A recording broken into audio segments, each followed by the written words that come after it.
Donald Trump commenting on immigration today saying, quote, "We are going to work something out with Dreamers." The president-elect remarks getting applause from longtime Senators Dick Durbin and Lindsey Graham, responding, quote, "We're encouraged by these comments by President-elect Trump. They present an opportunity to do the right thing for more than 744,000 young people who grew up here." There is bipartisan support for this in the Senate. But the big question is Donald Trump's base on board with this. One supporter, Joe Walsh, actually tweeting, "Trump will work something out with the Dreamers?" Dreamers, question mark? No, illegals. And Trump better not cave on them. Geraldo Rivera is here to discuss. Geraldo, Donald Trump rode a wave of anti-illegal immigration to the White House. And it felt like this was one of those rock-solid promises that a lot of people in the heartland really took Donald Trump at his word on. I know you're a big fan of the Dreamers staying here, but could this be a major political mistake if he changed his mind here? I certainly hope that he has changed his mind, Charles, as you know, but asking about the political consequence with Trump's base, I just don't know. I hope not.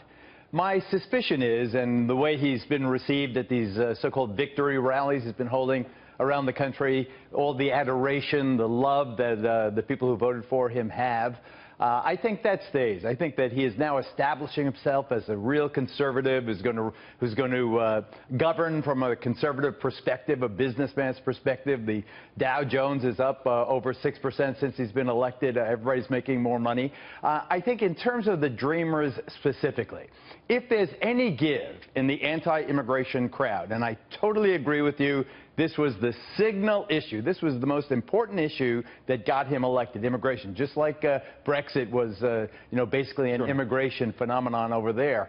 I just hope that people understand that these were youngsters who were brought here. They did nothing to come here. They were under 16 years old when they were brought here by their parents. They've been here continuously since 2007. They've had to come out of the shadow. They've had to give their name, give their addresses, register, get a job or go to college or join the military. So now what are we going to do? We got their name and address. We're going to rat them out. We're going to, send them back to countries they've never been. What do you say then to the people who were born in this country under difficult circumstances, maybe to a poor household, maybe someone whose father was laid off at a company whose job was sent overseas, or maybe even taken by an illegal immigrant? I mean, there's tough stories. We understand tough stories, and none of us control how we're born or where we're born. But is that reason enough to circumvent rule of law? Is that reason enough to circumvent the dire conditions of a lot of Americans who have it really tough right now, and they believe one of the main reasons for that is because of the massive influx of illegal immigrants?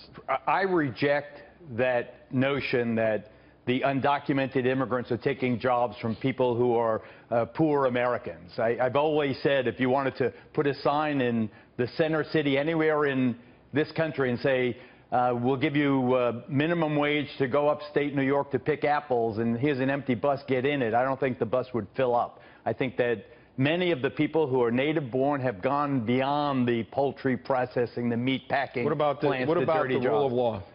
What about the fact, Charles, that this is a nation of immigrants, that every one of us, whether brought here voluntarily or through involuntary servitude or slavery, we are all immigrants to this land, unless you're a Native American.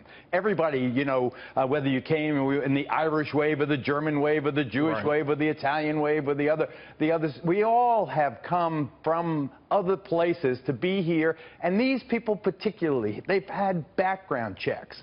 We know who they are. We know they've been law-abiding. Geraldo, again, I know that, I understand all that what you're saying, but the ability of a country to control its borders, to have orderly immigration policies, there are people in this country who waited. They waited 10 years, 15 years. They waited a long time, and they came through. By the way, Donald Trump got a lot of those votes this election. Even they said, hey, we reject the notion that someone can jump the line and bring a kid with them as an anchor or a way to stay in this country. They think that's disrespectful and even, and to a large degree, unseemly. If it was unseemly and disrespectful, it was their parents or the adults supervising them who violated that concept and who jumped the line. If you have a 2-year-old, hey, are you going to put it on the 2-year-old that the 2-year-old jumped the line? They've been here their entire life. Now they graduate from Stanford. The Supreme Court ruled on this, right? They had a 4-4 ruling. It's pretty easy to assume that if Scalia was alive, it would have been 5-4. and they would have ruled this whole thing, this executive action by Barack Obama, to be unconstitutional. I don't think that's accurate. I think that the Supreme Court ruled on the expansion of DACA. What did President Obama want to do? He succeeded with the kids. He wanted to expand it to their parents. A Texas judge enjoined the expansion of the executive action, and that was sustained by the 4-4 vote that you correctly cite there. Obviously, executive orders are a major political point that Donald Trump has made, very, very specific, that he shall overcome those executive orders handed down by President Obama. Except when you heard him today, even Donald Trump, who is honoring his pledge to his constituents, sees this as the one place where there has to be some give. It's Christmas time, Charles. Give me a break. Geraldo, I don't know. I got a feeling that even though he is going to grapple with this, I think this is the will of the voters who propelled him into the White House. This is a really tough time for this country, and it also keeps out that red carpet and invitation that, hey, you can continue to break our laws, you can continue to trample on our Constitution and be rewarded for it. And I just don't think America's at that place right now. With all my heart, I love you, but I think that is not an accurate assessment of what's going on. I think Donald Trump has now heard from these 15 mayors who have said that you throw these kids out, it's going to be over 10 years a loss of almost $500 billion in economic activity. 15 mayors, big city mayors, have said that they will create sanctuaries. What are we going to have, neighbors snitching out? Oh, that kid up in apartment 3B was brought here by his aunt. It's a tough humanitarian situation. We'll see how it goes out. But it was played out on a really big stage, and I thought the American public has spoken. But we'll see what happens. Geraldo, thank you very much. Appreciate it.